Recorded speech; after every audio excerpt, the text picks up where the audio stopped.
pag-usapan po natin ay yung pangyayari na si dating Congressman Arnie Tevez di umano ay nahuli na sa Timor-Leste at papunta ng Pilipinas kung saan siya ay dadalhin dahil siya daw po ay na-deport as an undocumented alien dahil wala siyang passport at wala rin siyang visa galing sa mga otoridad ng Timor-Leste. Ang tanong, ako na ba ho ang susunod? Well, ang kasagutan dyan, subukan nila. Pero kasi kung maintindihan nyo yung pagkakaiba ng kaso ko at saka kaso ni Congressman Tevez, makikita nyo na mahihirapan talaga sila na ako'y pauwiin. Ano ibig sabihin ko? Unang-una po, ang kaso namin, ang kaso po ni Congressman Tevez, multiple murder. Ang kaso ko ay qualified trafficking. Pangalawa, ganong kalakas ang kaso laban kay Congressman Tevez? Well, ang sinasabi ng abogado ni Congressman Tevez, mahina ang kaso kasi nasampahan lang siya ng kaso sang-ayon sa mga confession na ginawa ng ilang mga nasasakdal na bumaliktad na. So, hindi na po pwedeng gamiting ebidensya lamang yung mga confession ng mga tao na sumapi di umano sa pagpatay kay Governor Digamo, no? Dahil yun nga po, no, tainted na yung credibility. Pagdating sa akin, wala pong kahit sinong nagte-testify o magtetestigo na ako po'y nag-recruit. At wala pong kahit sinong testigo na tumatayo para sabihin na ako po'y nakipagkuntsabahan o nakipagconspiracy doon sa mga nag-recruit, doon sa mga biktima ng trafficking. Sa malaking pagkakaiba po, may testigo sa kaso ni Tevez na bumaliktad. Sa akin, wala po kahit sinong testigo. Period. Pangalawa po, syempre, parehong non-bailable. Yung isa is multiple murder. Ako po is human trafficking na qualified, kaya naging non-bailable. Pero bukod pa po doon, sa proseso. Si Congressman Arnie po nag-apply ng asylum sa sa Timor-Leste, pero ang kanyang application po ay na-deny. Na-deny na po yung kanyang asylum application. Ako naman po, nakabinbin ang aking application for asylum. At dahil kasapi po ang Netherlands ng Convention on the Rights of Refugees and Asylum Seekers, hindi po ako po pwedeng mapauwi sa Pilipinas hanggang hindi pa tapos yung proseso ng aking asylum. So yan na naman po yung pagkakaiba namin. Pero si Congressman Tevez, maski siya ay na-deny ng asylum, nakakuha siya ng court decision laban sa kanyang extradition sa Pilipinas dahil dito sa Pilipinas, siya ay magiging biktima ng cruel and degrading punishment, no? Dahil pinapakita niya na lahat ng mga testigo ay bumabaliktad lang naman, no? At ang sa akin naman, walang extradition case sa akin dahil unang-una, meron pa po akong pasaporte. So, antayin ko na makancel yan at sila ay hihingi ng request to deport as an undocumented alien. Ang problema po, yung opisina nag-handle ng mga deportation dito sa Netherlands, sa pangalan Immigration and Natural Division and Naturalization Division, IND, siya ring opisina na naghahawak na aking asylum. So the moment na magbigay abiso sila na si Harry Roque wala ng passport, undocumented at dapat na ma-deport, yan po ay papadala rin nila sa parehong departamento kung saan nakabinbin yung aking asylum request, no? So, automatically, hindi ako mapag-deport dahil alam naman nila na bilang silang ahensya ng gobyerno ng Netherlands na nagpapatupad ng karapatan ng asylum na hindi ako po pwedeng mapa-deport miski ako ay undocumented alien. Now, yan po yung sinasabi ng non-refuma. Ito po yung karapatan ng mga asylum seekers. Unang-una is yung non-prosecution maski ikaw ay pumasok ng walang travel document or walang visa. So ako po pumasok na merong visa, pero kung ma-revoke ang ating pasaporte, mawawalan ako ng passport, pero makikita nyo po, kabahagi ng non-refuma, hindi ako po pwedeng malitis. Maski na mawalan ako ng passport. At pangalawa, hindi nga ako po pwedeng ma-deport pabalik doon sa bansa na aking inalisan. No? At ito nga po ay bansang Pilipinas. So, ang pagkakaiba naman ni Kong Tevez, meron siyang court decision na hindi siya po pwedeng ma-extradite, bagamat binaliwala o binasura ang kanyang asylum. Sa akin, wala akong ganyang court decision, pero dahil nakabinbin pa yung aking asylum application, hindi naman ako po pwede talagang ma-deport back to the Philippines. Pero ang pinakamalaking pagkakaiba namin, ang Timor-Leste nag-a-apply para sa ASEAN membership.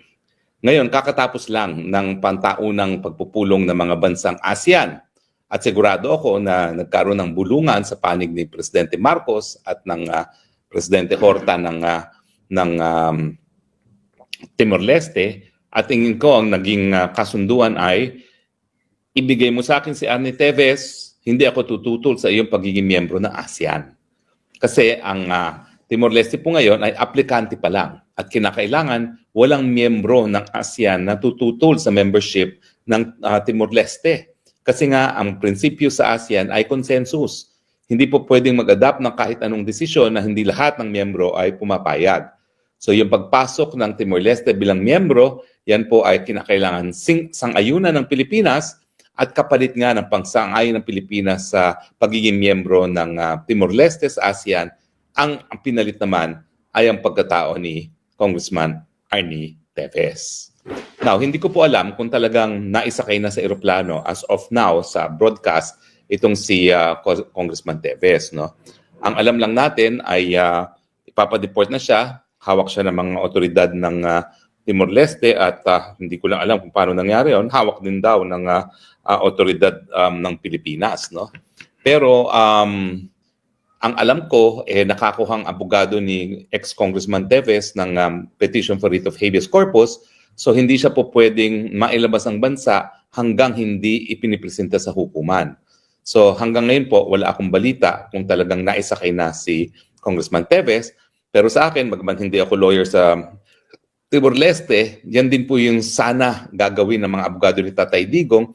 Kaya dumulog kami mismo para kay Kong Pulong via petition for habeas corpus and certiorari para nga po habang hindi pa sana umaalis ng Villamor Air Base si Tatay Digong, makarating na yung writ of habeas corpus na mag-o-order sa mga otoridad na dali ng pagkatao ni Tatay Digong sa hukuman at i-explain kung bakit dapat siya madetena. Yung writ of habeas corpus naman kay Kong Teves, ganyan din po ang epekto niyan. Bagamat hawak na siya ng otoridad ng Pilipinas at ng Timor-Leste and ready na for deportation, kung lumabas on time yung writ ng hukuman, hindi naman po pwede baliwalain ng Timor-Leste yan. Although alam niyo naman, bagong bansa ang Timor-Leste, so mahina pa rin ang mga institusyon. At itong mga pangyayari na bagmat merong Court of Appeals decision sa Timor-Leste na pinagbabawal ang extradition niya sa Pilipinas at ngayon nga ay dinudukot, ay napapakita na mahina talaga yung mga institusyon pa sa Timor-Leste.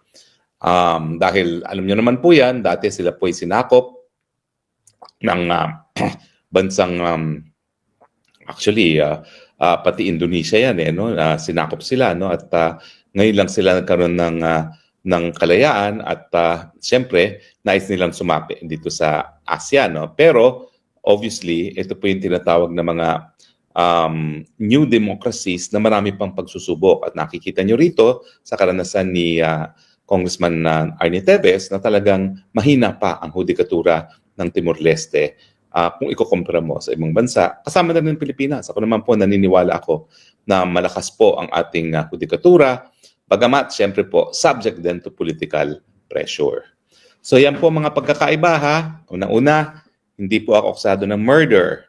Pangalawa, wala pong kahit sinong testigo na nag-issue ng complaint affidavit na nagsasabi na ako'y nag-recruit para sa pagsamantalahan ang trabaho ng ibang tao sa pamamagitan ng dahas at walang kahit sinong testigo na nagsasabi na ako po'y nakipagkuntsabahan sa kahit sinong nag-traffic. Pangatlo, ako po ay pending asylum seeker, yung kay Congressman Teves na deny na pong asylum niya bagamat merong court ruling laban sa kanyang extradition. Pang-apat, hindi ako pwedeng gawing bargaining chip para makapasok sa ASEAN ang bansa kung nasaan naroon ngayon si Congressman Teves at dahil po dyan, walang dahilan para isuko ako ng bansang Netherlands. Now, marami rin po akong proteksyon dito. Hindi lang po proteksyon ng saligang batas ng Netherlands, kundi proteksyon na rin ng European Convention on Human Rights. Kasi hindi lang naman po applicable yung European Convention on Human Rights sa mga Europeans. Kasama po yan, if equally applicable po yan sa lahat ng mga tao na naninirahan ngayon sa Europa, whether or not they are European. So, protektado po ako ng karapatang pantao sang-ayon po sa Universal Convention on Civil ICCPR, International Covenant on Civil and Political Rights.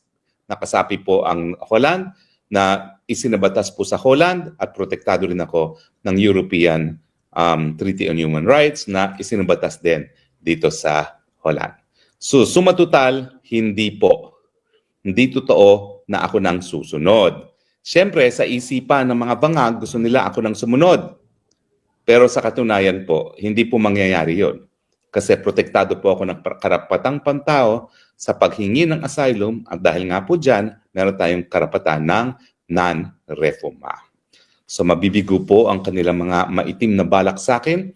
Ang tanging pamamaraan na ako'y makuha nila ay through kidnapping. Bibigyan ko na po sila ng abiso. Miski i-kidnap nyo ako, hindi nyo ako maisasakay sa eroplano kasi wala nga akong travel document. Nasa Dutch authorities. Walang airport dito sa Europe. Kahit magkano pang ibayad nyo, napapayag na isakay ako sa eroplano na wala akong kahit anong travel document. Siyempre, hahanapan ka ng passport unang-una. No? At siguro, protection na rin namin mga asylum seekers na yung passport namin ay nasa Dutch government para nga grantya na hindi kami sapilitang mailalabas ng mga bansang tinakasan namin, linayasan namin, no? Sa pamamaraan ng kidnapping. So sa akin naman po, win-win solution yung wala akong passport ngayon. Kaya nga kung tatanungin ako, kakancel daw ang passport. Well, wala pong basihan kasi iba ang legal definition ng pagiging pugante. Ang pagiging pugante ay umalis ka ng bansa matapos magkaroon ng warrant of arrest. Matagal na po akong wala sa bansa bago pa na-issue ang ganyang warrant of arrest na yan. So hindi ako pugante. At siyempre, pangalawa po, malinaw po talaga ha. Siguro po ngayon, sasabihan ko din sa aking mga kasama na mag-publish ng simplified version ng resolution. Siguro yung mga portions lamang na nababanggit na pangalan ko kasi meron po yung na ito ang demanda labang kay Harry Roque, ito ang sagot ni Harry Roque, ito ang desisyon namin kung madadawit ba sa kaso si Harry Roque o hindi. At yun nga po, yung kanilang reasoning, dahilan kung ba't nila ako dinawit, halos wala. Ang sabi lang is, malinaw sa mga nasa raysay sa taas, sa mga naunang mga pahina na dapat madawit si Harry Roque. Pero wala pong diskusyon kung bakit. Kahit anong akto ay nagpapatunay either ng trafficking or ng conspiracy. Kasi ang rule nga po, kinakailangan mapatunayan, hindi lang yung krimen, kundi mapatunayan din yung elemento ng conspiracy. Okay? So anyway, mag-abang po tayo ng mga balita galing sa kampo ni Vice President Duterte. Di pa po kami nakikita. Meron po kaming tentative date ng araw ng pagkikita. Pero ngayon po, patungo po kami sa photo exhibit ng ating Tatay Digong kung saan magkakaroon ng pagtipon-tipon ng ilang mga Pilipino. Pagkatapos noon ay pupunta kami uli sa Duterte Street. Hindi pa po ako sigurado kung sinong dadalaw bukas. Ang nabalitaan ko sa balita lang naman na ang araw ng dalaw ni VP Sara ay 1 and 2, no? June 1 and 2. So baka itong this Friday, dalaw this Friday bukas, no, na 30, baka si Kuya Bong pa rin, pero I understand that maya-maya lamang itatawag na si Kuya Bong para ma-confirm kung sinong papasok sa araw ng Biyernes. Kasi syempre, inaasahan din ni Tatay Digong dahil nakaugalian na yon na every Tuesday and Friday ang bisita sa kanya, na merong bibisita sa kanya. Bagamat nung huling pasok nga ni Kuya Bong, sinabi niya na nagpaalam na siya dahil ang papalit na sa kanya ay si VP Sara. Pero hindi pa natin nakukuhanan po yan ng kumpirmasyon. No? Anyway, nagpapahinga po siguro sila ngayon dahil kakarating lang nila at kasama niyang mami niya. Talagang the last time na kasama niyang mami niya, talagang full-time niyang inattendan yung mga pangangailangan ng kanyang mami. No? So, of course, that is very well understood. Anyway, so abangan nyo lang po ang mga latest developments dito sa The Hague. Meanwhile, ito po yung Spokes ng Bayan nagsasabi, I love you Philippines. You're the only country that I have.